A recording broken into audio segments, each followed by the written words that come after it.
Hi friends, welcome back to my channel. ಇವತ್ತು ನಾನು ಬಿರಿಯಾನಿ ಮಾಡುತ್ತೇನೆ. ಇದಕ್ಕೆ ಒಂದು ಪಾತ್ರೆ ತೆಗೆದುಕೊಂಡು 3 ಚಮಚ ಎಣ್ಣೆ ಹಾಕಬೇಕು.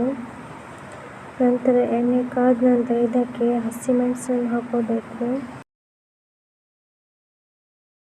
ಹಸಿಮೆಣಸು ಹಾಕೊಂಡ ನಂತರ ಇದಕ್ಕೆ ನಾವು ಸಣ್ಣದಾಗಿ ಹೆಚ್ಚಿರುವ ಈರುಳ್ಳಿಯನ್ನು ಹಾಕೋಬೇಕು. ಇದಕ್ಕೆ ಕೊತ್ತಂಬರಿ ಸೊಪ್ಪು ಮತ್ತು ಪುದೀನ ಸೊಪ್ಪನ್ನು ಹಾಕ್ಕೊಂಡಿದ್ದೇವೆ.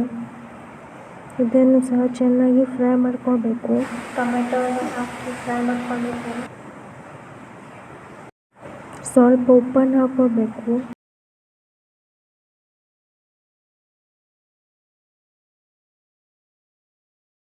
ಎಲ್ಲವನ್ನು ಮಿಕ್ಸ್ ಮಾಡ್ಕೋಬೇಕು.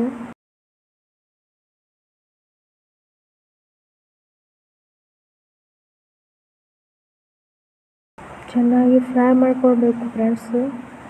ನಂತರ ಇದಕ್ಕೆ ನಾವು ಒಂದು ಸ್ಪೆಷಲ್ ಮಸಾಲೆಯನ್ನು ಹಾಕಿದ್ದೇವೆ. ಇದಕ್ಕೆ ಕಾಯಿ ಮತ್ತು ಮೆಣಸು ಮಸಾಲೆ ಪದಾರ್ಥಗಳನ್ನು ಹಾಕಿ ಪೇಸ್ಟ್ ಮಾಡ್ಕೊಂಡಿದ್ದೇವೆ. ಚಿಕನನ್ನು ಹಾಕ್ಕೊಳ್ಬೇಕು.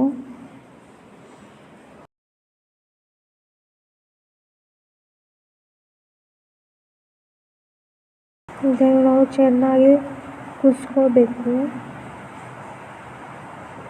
ಚೆನ್ನಾಗಿ ಬೇಯಿಸ್ಕೊಂಡ ನಂತರ ಇದಕ್ಕೆ ನಾವು ಮಾಡಿಟ್ಟ ರೈಸನ್ನು ಹಾಕೊಳ್ಬೇಕು.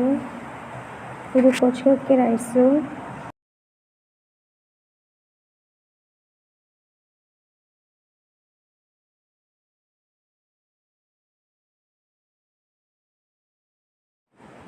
ಎಲ್ಲವನ್ನು ಮಿಕ್ಸ್ ಮಾಡ್ಕೊಳ್ಬೇಕು. ಚೆನ್ನಾಗಿ ಮಿಕ್ಸ್ ಮಾಡ್ಕೊಳ್ಬೇಕು. ತುಂಬ ಈಸಿಯಾಗಿ ಆಗುತ್ತೆ ಫ್ರೆಂಡ್ಸು. ನಮ್ಮ ಬಿರಿಯಾನಿ ರೆಡಿ.